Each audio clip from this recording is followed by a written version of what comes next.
15 tips hidup hemat ala ibu rumah tangga zaman sekarang. Sebelum lanjut, yuk klik tombol subscribe dan share, serta like. Biar nggak ketinggalan video terbaru dari kami. Dan kalau kamu suka, bisa klik tombol thanks atau terima kasih di kanan bawah ya. Dan juga kalau kamu punya ide tema video berikutnya, langsung aja tulis komen di bawah ya. Yuk kita lanjut lagi. Apa kabar ibu-ibu semua? Semoga sehat dan tangguh selalu ya. Bu, ada satu momen yang sering datang diam-diam, biasanya sore hari.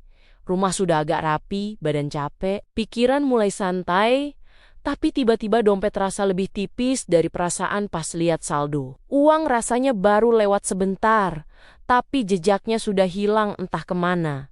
Padahal belanja juga cuma itu-itu saja. Kebutuhan rumah, dapur, dan hal kecil yang katanya murah, tapi kok kalau dikumpulin rasanya seperti ditagih cicilan. Yang bikin gemas, Bu, hidup sekarang itu aneh. Niatnya cuma beli sabun, pulangnya bawa 3 kantong. Niatnya cuma lihat-lihat, ujung-ujungnya gesek juga. Iklan di mana-mana bilangnya hemat, diskon, murah. Padahal dompet yang jadi korban. Dan kita sering menenangkan diri dengan kalimat klasik, "Gak apa-apa, kan buat rumah." Padahal rumah nggak pernah minta sebanyak itu. Disitulah biasanya hati mulai bertanya, ini yang salah harga barangnya, atau cara kita mengurus uangnya. Bukan karena ibu nggak pandai, tapi karena jadi ibu itu multitasking, mikir anak, suami, rumah, sambil tetap dituntut hemat dan rapi. Rasanya seperti main sirkus tapi tanpa jaring pengaman. Jadi di video ini kita ngobrol santai saja, Bu. Buka-bukaan, ketawa sedikit, nyentil dikit tentang kebiasaan kecil ibu rumah tangga zaman sekarang yang kelihatannya sepele tapi diam-diam menentukan nasib dompet sebulan penuh. Bu, tips pertama itu soal mencatat pengeluaran. Kelihatannya sepele, tapi ini sering jadi titik balik banyak ibu.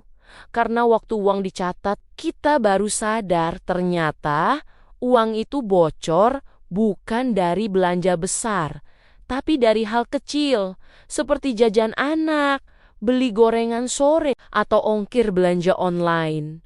Yang kalau sehari cuma sedikit rasanya nggak kerasa, tapi begitu dicatat sebulan, Bu bisa kaget sendiri, sambil geleng-geleng kepala dan bilang, "Pantesan ya." Tips kedua tentang masak sederhana, karena kadang kita ngerasa harus selalu masak yang kelihatan, wah, takut dibilang nggak niat ngurus keluarga, padahal kenyataannya anak dan suami sering lebih senang masakan sederhana yang rasanya konsisten. Contohnya sayur bening, tempe goreng, sambal, yang murah tapi bikin nambah nasi. Dan lucunya, Bu, masakan sederhana justru jarang sisa dibanding menu ribet yang mahal. Tips ketiga soal belanja pakai daftar, ini penting banget karena tanpa daftar kita belanja pakai perasaan, bukan kebutuhan.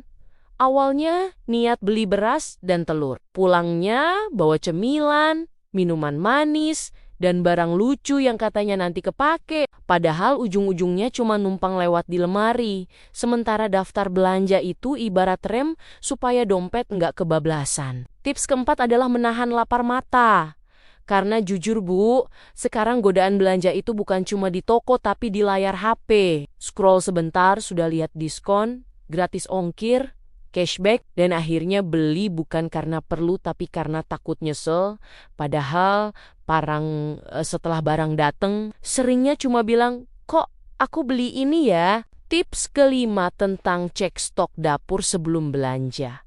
Karena banyak rumah tangga boros bukan karena kurang, tapi karena double beli. Minyak masih ada, tapi beli lagi. Kecap belum habis, tapi sudah nambah. Akhirnya uang habis duluan, sementara barang numpuk. Dan ironisnya, Bu, kadang yang numpuk itu malah kedaluarsa. Tips keenam adalah masak untuk beberapa kali makan. Bukan berarti makan makanan lama, tapi pintar mengatur. Misalnya pagi masak agak lebih untuk makan siang, atau masak lauk yang bisa diolah ulang. Hari ini ayam goreng, besok ditumis. Jadi hemat gas, hemat waktu. dan ibu nggak capek bolak-balik ke dapur. Tips ketujuh soal melibatkan keluarga, karena hidup hemat itu nggak bisa ibu sendirian. Kalau ibu sudah irit tapi anak jajan terus dan suami nggak paham kondisi, capeknya double. Tapi kalau dikomunikasikan pelan-pelan, misalnya ngajak anak bawa bekal atau jelasin kenapa harus hemat listrik, suasana rumah justru jadi lebih kompak. Tips ke-8 adalah berhenti gengsi. Karena gengsi itu mahal, Bu. Seringkali kita ganti barang bukan karena rusak, tapi karena malu. Padahal panci lama masih bisa dipakai, sofa lama masih kuat, dan selama rumah bersih dan nyaman, nggak ada yang salah, yang penting keluarga tenang tanpa beban cicilan. Tips ke-9 tentang jajan di luar. Karena jajan itu kelihatannya murah, tapi kalau jadi kebiasaan harian, efeknya besar. Beli minum kopi, beli camilan, beli makanan siap saji, dan tahu-tahu uang belanja mingguan sudah habis sebelum waktunya, padahal kalau ditahan sedikit bisa jadi tabungan. Tips nomor 10 adalah memanfaatkan promo dengan sadar. Karena promo itu cuma menguntungkan kalau memang sudah direncanakan. Beli sabun saat promo itu pintar, tapi beli barang yang nggak perlu cuma karena diskon itu jebakan. Dan seringnya, promo bikin kita keluar uang lebih banyak dari yang direncanakan. Tips ke-11 soal menyimpan uang di awal. Karena kalau nunggu sisa, hampir nggak pernah ada sisa. Walaupun cuma sedikit, menyisihkan di awal bikin mental kita terbiasa. Dan lama-lama tabungan itu jadi penyelamat saat ada kebutuhan mendadak tanpa harus panik. Tips ke-12 tentang masak bekal. Karena selain hemat, ini juga soal perhatian. Bekal sederhana dari rumah sering lebih disukai keluarga dibanding beli di luar. Dan lucunya, Bu, anak atau suami sering bangga bawa bekal sendiri meskipun menunya biasa saja. Tips ke-13 adalah evaluasi pengeluaran tiap bulan. Bukan untuk menyalahkan diri sendiri, tapi untuk belajar. Lihat mana yang bisa dikurangi, mana yang harus dipertahankan, dan dari situ ibu jadi lebih percaya diri mengatur uang bulan berikutnya. Tips ke-14 tentang berhenti membandingkan hidup.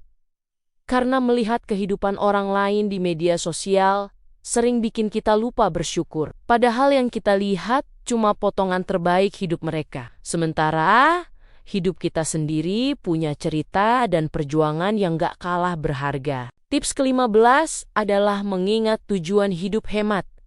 Karena tanpa tujuan, hemat terasa menyiksa. Tapi kalau ingat bahwa ini demi pendidikan anak, dana darurat, atau hidup yang lebih tenang, rasa capek itu berubah jadi semangat. Dan ibu jadi tahu bahwa setiap pengorbanan kecil hari ini ada artinya. Bu, hidup hemat itu bukan soal pelit atau sok kuat, tapi soal sadar bahwa ketenangan itu mahal dan cicilan itu lebih mahal lagi. Jadi kalau hari ini Bu memilih masak sederhana, menunda beli barang lucu yang ujung-ujungnya cuma jadi pajangan, dan menutup dompet sedikit lebih rapat, itu bukan kekalahan, tapi strategi tingkat tinggi ala ibu rumah tangga yang sudah kenyang drama akhir bulan. Pelan-pelan, Bu.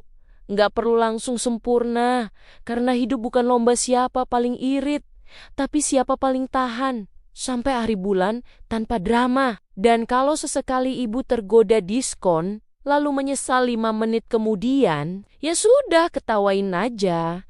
Anggap hiburan murah yang nggak perlu langganan. Yang penting Bu ingat, setiap keputusan kecil hari ini sedang membangun masa depan yang lebih tenang, anak-anak yang lebih aman, dan rumah yang isinya bukan cuma barang, tapi juga rasa cukup. Jadi mari terus jalan, terus belajar, dan terus yakin bahwa ibu rumah tangga yang bijak itu bukan yang kelihatan paling kaya, tapi yang hatinya paling lega saat dompetnya dibuka. Demikian cerita kita kali ini. Sampai ketemu lagi di episode berikutnya. Di obrolan serta cerita yang lebih menarik. Pokoknya tetap semangat ya, Bu.